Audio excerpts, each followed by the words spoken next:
Hello, we now have Mr. Scott Coker joined with us. Our first question comes from Jay Anderson. Thanks very much, Scott. And obviously a big night tonight back in Paris. 4 finishes to start the main card. Romero looked good. Bader did what he had to do to hold on to that title. I mean, overall, who really stood out to you tonight? I mean, there's a couple of fighters that stood out, and one was Yoel Romero. I thought he did an amazing job. He did what he had to do at the end. I mean, he took the guy out, but he was dominating that fight from start to finish. And I just have not seen the kind of, let's say, crowd interaction with a fighter. Basically cheering on the crowd and getting the crowd behind him. He did an amazing job. And also, I was really impressed with Davy Gallon, who is from, let's see, I think he's from Normandy, France. I thought he did a great job, and there's some great undercard fighters. If you look at the fighters from France, I think we had 11 fighters that competed. We had 6 fighters that won. So a lot of good talent here, and we're going to be looking forward to putting these guys into some different fights around the world, traveling some of them to the United States, traveling to Asia, traveling to different parts of Europe that we promote in. So this is just the beginning for them, because you have to remember, MMA in America has had a 30-year head start. And, we came here to the very first show 18 months ago, and COVID hit, and it felt like it was a show that was okay, and the fans were passionate. But, to have a full house like that we did tonight, and have the some of the quality fights that we had, I think that it was just an amazing night for the company. Absolutely. And we did speak to Yoel earlier, and obviously you guys announced the Manhoff fight is back on for September in Dublin. He said he's looking past that, and he wants a fight at 185, maybe towards the end of the year, if all goes well with Melvin. Is that something you're open to?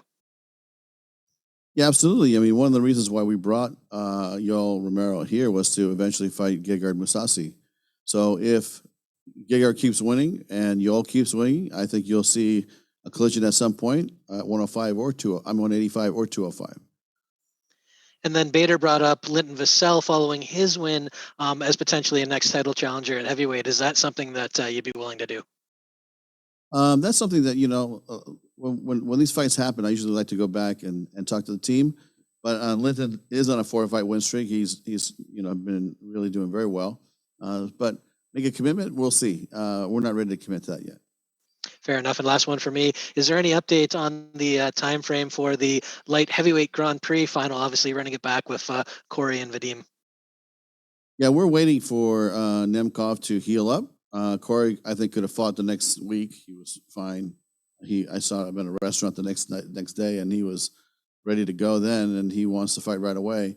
But I think Nemkov, his cut is going to stop him from really training and competing and getting back in there until probably early part of the fall season. So I think the earliest you'll see Nemkov back is going to be around September. All right. Thanks very much, Scott. Mm-hmm. Carissa, next question.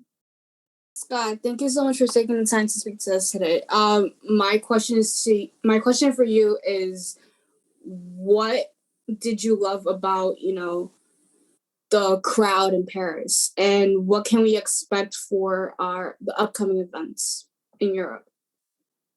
I mean, next week we have an amazing fight in London, which is going to be the title fight between Logan Starley and MVP. As you guys know, there's the story of Amosov, who is out fighting the war in the Ukraine.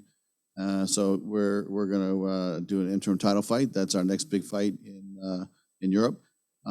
But I tell you what I really loved about tonight was the crowd was just really, really amazing, and the French fans are really engaging. They're passionate. They know MMA, and they're learning about MMA because there's so many different facets to this game. And again, like I said to the last interview questionnaire, was that this is a 28-year head start that America has had on France's MMA introduction. So you talk about 1993 till next year is going to be 30 years. So in France, it's only been an 18-month process. We came here, we got the first show. The government awarded us the very first show in 2020. came here. I thought we did a great fight, great event, but we had 1,000 fans, and now to pack the building, sell it out the way that it just looked on TV. It looked great in the building. They were loud. You could tell that they were into it and cheering for their hometown heroes for sure. Thank you so much. Awesome. That concludes our questions for Mr. Coker. Thank you so much.